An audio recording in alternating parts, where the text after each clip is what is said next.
নারীর টানে ঘরে ফেরা বা স্বপ্ন যাবে বাড়ি আমার, ঈদ আসলেই এই কথাই লাইনগুলো আমরা খুব বেশি পরিমাণে শুনতে পাই।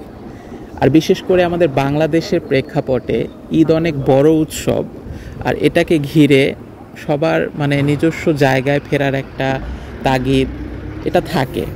সেটা যেমন কর্মজীবী মানুষ যারা বাড়ি থেকে দূরে আছে তারা ঈদের সময় বাড়ি যায়, আবার এমন অনেকেই আছে হয়তো আমাদের কারো দাদা বাড়ি, কারো নানা বাড়ি, কারো মামা বাড়ি দীর্ঘদিন হয়তো যাওয়া হয় না গ্রামের দিকে। এরকমও কিন্তু হয় যে কয়েক বছর পরে পরে হয়তো আমরা যাই, আলাদা একটা সেই উচ্ছ্বাস আবেগ কাজ করে।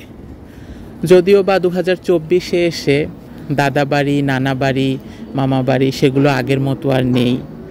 আমাদের অনেকেরই হয়তো দাদা নানা তারা আর নেই, সেভাবে সেই শৈশবের ছোটোবেলার যে দাদা বাড়ি নানা বাড়িতে যাওয়ার একটা বিষয় সেটা নেই।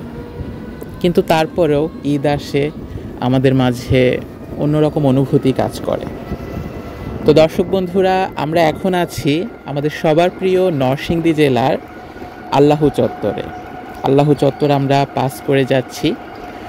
তো আজকে নরসিংদীর অংশ বিশেষ দেখাবো না, বিভিন্ন ভিডিওতে আপনারা নরসিংদীর অংশ দেখতেই পান, আমার চ্যানেলে ঘুরে দেখতেই পান। তো আজকে আমরা ঈদ যাত্রার উদ্দেশ্যে যাচ্ছি, আর আমাদের গন্তব্য উত্তরবঙ্গে। তো আপনাদের সাথে শেয়ার করব নরসিংদী থেকে এই যে কয়েকটা জেলা, নরসিংদী, গাজীপুর, টাঙ্গাইল, তারপরে সিরাজগঞ্জ, বগুড়া বা আরও অন্যান্য ওই দিকের যে জেলাগুলো হয়, এক একটা জেলা এক একটা অঞ্চলের রূপবৈচিত্র্য কিন্তু আলাদা। সেখানকার স্ট্রাকচারাল গঠন, অবকাঠামো, প্রকৃতি এক এক রকম। আপনি গাজীপুরে গেলে একরকম লাগবে, বা টাঙ্গাইলের দিকে আপনি পাস করবেন অন্যরকম লাগবে। আর এই সমস্ত এলাকা, এই যে আপনারা এখন দেখতেই পাচ্ছেন, আমি কথা বলতে বলতে যতটুকু ফুটেজ আপনাদেরকে শেয়ার করলাম কিছুটা নরসিংদীর, তারপরে কিন্তু আমরা যে কোনাবাড়ি ডিগ্রি কলেজ এবং তারপরে যে ওভারপাস, এখন এই সমস্ত এলাকায় ওভারপাস, বিশাল বিশাল ওভারব্রিজ, দুই পাশে বড় বড় ইউটার্ন নেওয়ার ব্যবস্থা, 6 লেনের রাস্তা, চিনতেই পারবেন না যে এ সমস্ত এলাকা একসময় কেমন ছিল। যেমনটা আমরা আমাদের ক্ষেত্রে এখনও বলি, নরসিংদী ঢাকা সিলেট মহাসড়কের যে কাজটি চলছে, এটা হয়ে যাওয়ার পর কিন্তু কিছুটা এরকম বা এর চেয়ে হয়তো আরও অনেক সুন্দর হয়ে যাবে। তো যাই হোক দর্শক বন্ধুরা, ইন্ট্রোতেই হয়তো অনেকটুকু আমি কিভাবে বলতে পারলাম আমি জানি না। তো আপনাদেরকে চেষ্টা করব আজকে এই যে গাজীপুর, টাঙ্গাইল এই সমস্ত এলাকার বিভিন্ন অঞ্চলের বেশ কিছু রূপবৈচিত্র্য, অর্থাৎ আমরা তো পাস করে যাচ্ছি, তো আপনারা দেখলেই বুঝতে পারবেন যে এখানকার জায়গাগুলো আগের চেয়ে কতটুকু ডেভেলপ হয়েছে, উন্নত হয়েছে, বা এখন এ সমস্ত এলাকা দেখতে কেমন। আশা করি আপনার ভালো লাগবে। আর সেই সাথে আরও বিষয়টা এনজয় করতে পারবেন, যেহেতু ঈদ যাত্রার উদ্দেশ্যে যাচ্ছি, ভিডিওটা যখন শ্যুট করা, তো দেখবেন যে বাসে ট্রাকে মানুষ, এই যে দেখতেই পাচ্ছেন হয়তো কি পরিমাণ মানুষের ভিড়, মানুষের উপচে পড়া ভিড়। তো আপনাদের ঈদ কেমন কেটেছে অবশ্যই আমাকে কমেন্টে জানাবেন, আর ভিডিওটা পুরোটা দেখবেন, শেয়ার করবেন। আসলে নেটওয়ার্কের বিভিন্ন ইস্যুর কারণে গ্রামের দিকে বা যাই হোক, ঈদের ব্লগগুলো আমি পরে একে একে শেয়ার করছি, কিন্তু অবশ্যই শেয়ার তো করবই। তো পুরো ভিডিওটা সাথেই থাকেন, আশা করি আপনাদের সবার ভালো লাগবে।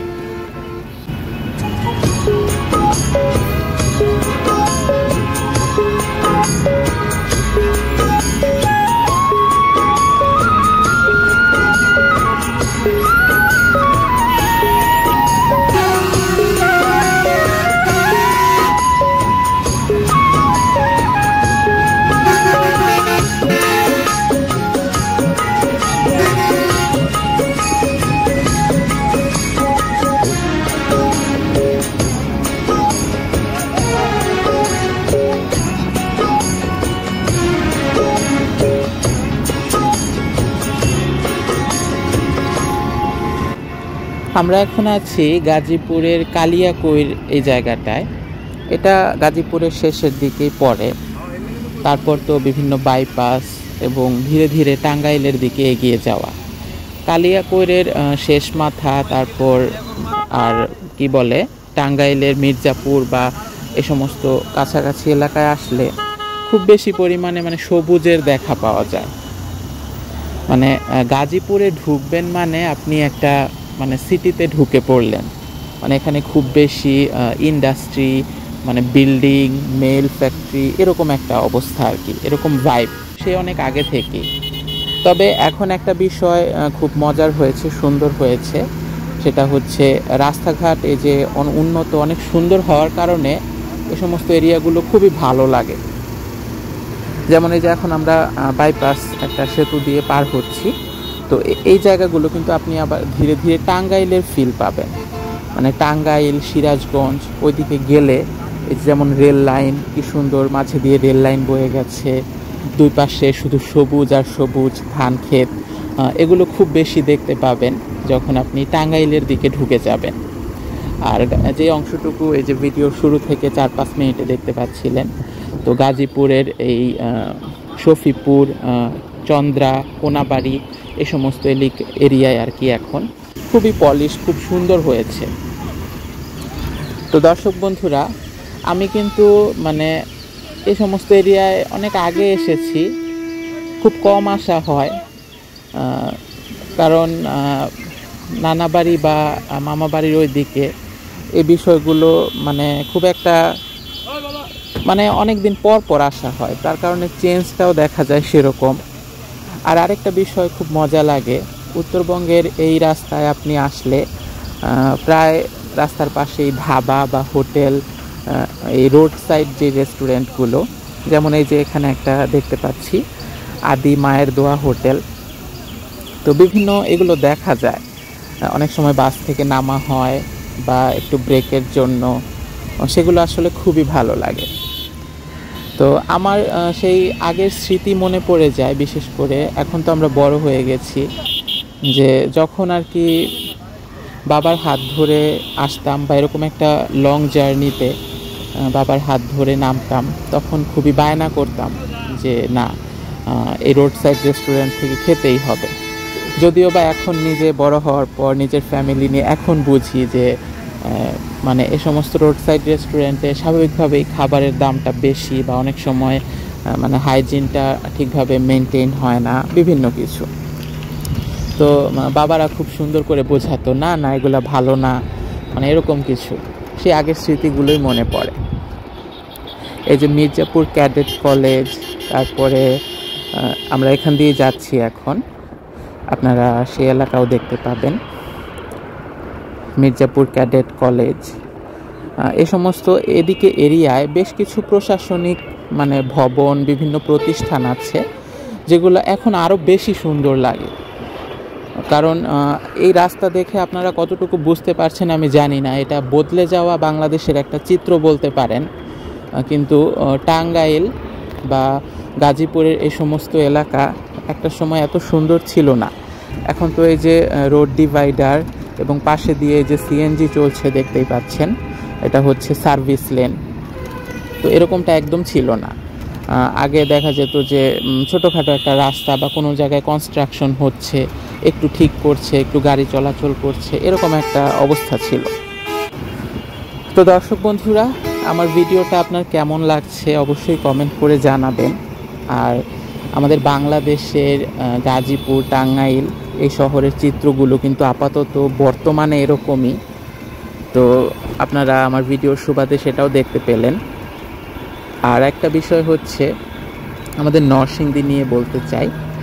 আমি নরসিংদীতে থাকি এবং সেখানকার বিভিন্ন ভিডিও আপনাদেরকে তুলে ধরার চেষ্টা করি, আমাদের আশেপাশের লোকালয়। তো আমি আশা রাখি আমাদের ঢাকা সিলেট হাইওয়ে এটা হয়ে গেলে আমাদের এরিয়াগুলোও কিন্তু এরকম হবে, খুব সুন্দর হবে। তবে মনে একটা বিষয় আমার খুব বেশি পরিমাণে জাগে, যখনই এই যে টাঙ্গাইল বা সিরাজগঞ্জ বা কি বলবো উত্তরবঙ্গের বগুড়া, রংপুর এই সমস্ত রাস্তায় আপনি যাবেন, কারণ সেদিকে রংপুরেও কিন্তু ওইদিকে রাস্তা মানে 6 লেন হয়ে গেছে, খুব তাড়াতাড়ি যাওয়া যায়।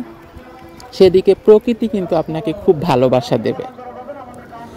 অর্থাৎ দুই পাশে খুব সুন্দর মানে সবুজ মাঠ, ক্ষেত, ধান, সেখানকার বাড়িগুলো আলাদা রকমের সুন্দর। উত্তরবঙ্গের যেই গ্রামের বাড়ি বা সেমি পাকা বাড়ি, আলাদা একটা মাধুর্য আছে, আলাদা করে সুন্দর লাগে। বা এই যে ধরেন যাচ্ছি, তার মাঝ দিয়ে রেল লাইন বয়ে গেছে, খুবই ভালো লাগে। আমার তো ঘুরে বেড়াতে খুবই ভালো লাগে, তার কারণে মানে আমার কাছে সব কিছু একটু বেশি বেশি ভালো লাগে।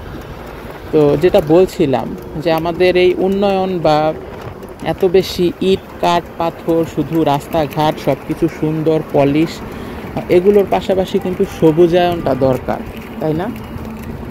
কারণ একটা জিনিস ভেবে দেখেন, যদি আমাদের পৃথিবী সবুজই না থাকে, শুধু ইট কাঠ পাথর, রাস্তাঘাট খুব সুন্দর পলিশ, তাহলে এটা কেমন হয়? তো এটা তো এভাবে বলে হবে না, যার যার জায়গা থেকে, নিজের জায়গা থেকে একটু একটু করে হলেও সেটা করতে হবে। তো আজকে একটা বিষয় আমি খেয়াল করলাম, যদিও কুরবানির ঈদ, দেখবেন মোটামুটি পুরো জার্নিতে মানে গরুর গাড়ি, গরু আনা নেওয়া করছে এমনটা কিন্তু একদম দেখতে পেলাম না। হয়তো ঈদের একদম মানে আগে আগে বাড়ি যাচ্ছি, তার জন্য এই অবস্থা হতে পারে, তবে এটা কিন্তু মিস করলাম। এটা সবসময় আমরা ঈদ যাত্রায় যারা দূরপাল্লার যাত্রী, রাস্তা মানে হাইওয়েতে এরকম দেখি যে মানুষের সাথে ট্রাকে ট্রাকে গরু আনা নেওয়া করছে, কোথাও হাট বসছে, সেরকম চিত্রটা কিন্তু দেখতে পেলাম না।